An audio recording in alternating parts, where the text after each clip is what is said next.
There are many in society who don't respect the right of people to seek counsel or to remain silent when confronted with law enforcement personnel.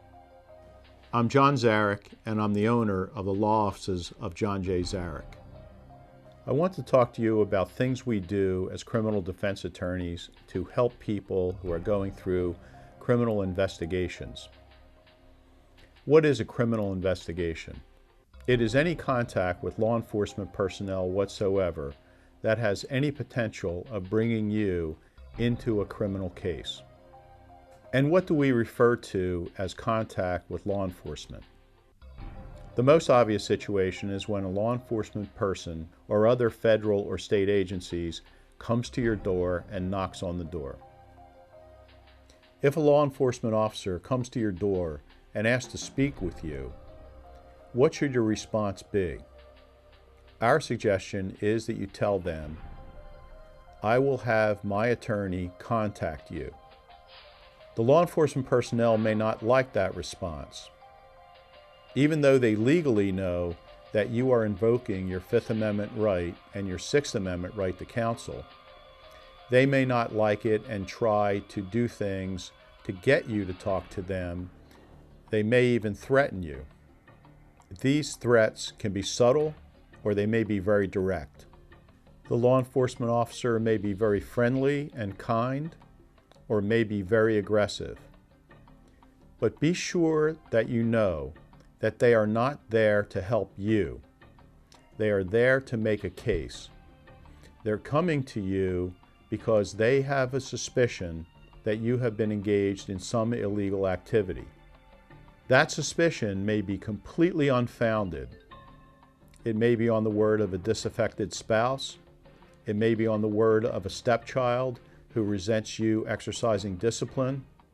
It may be on the word of a neighbor who has resentment against you for making a good living, for being a good parent, for keeping your house in a neat and orderly way, for being involved in the community with some prestige. False accusations can be made against you for any number of reasons other than the fact that you're guilty of an offense.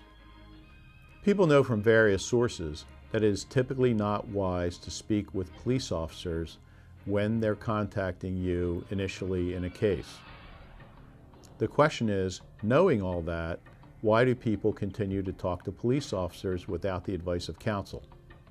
The reasons fall into two categories.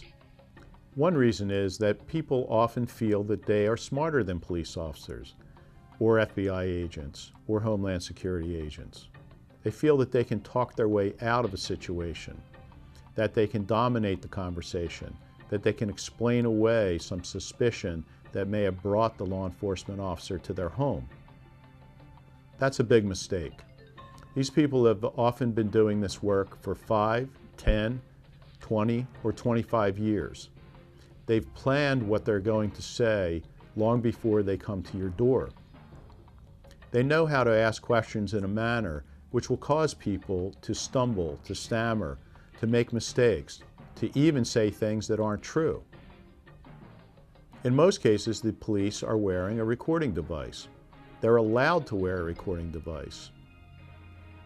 And even though you may be wise enough not to make statements that are plainly incriminating, you may make a number of statements that could really hurt you badly if played later in front of a jury.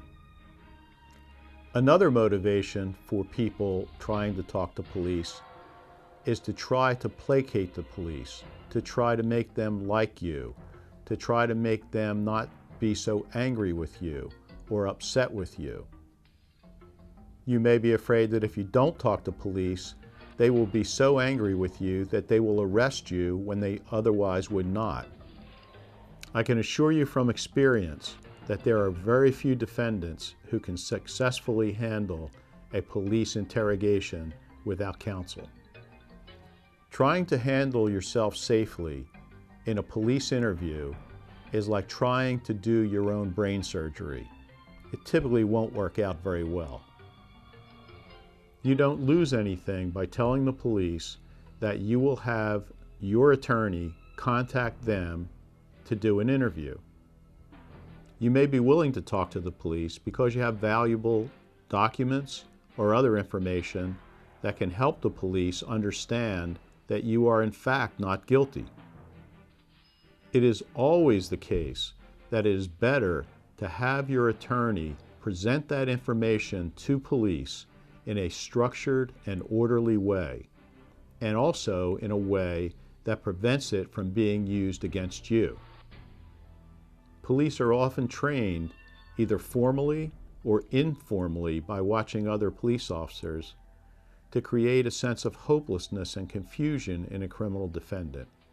They assume this defendant is guilty for any number of reasons, when in many cases the defendant is not guilty of anything at all. Don't waive your right to counsel and put yourself at the center of one of those improper and mistaken prosecutions.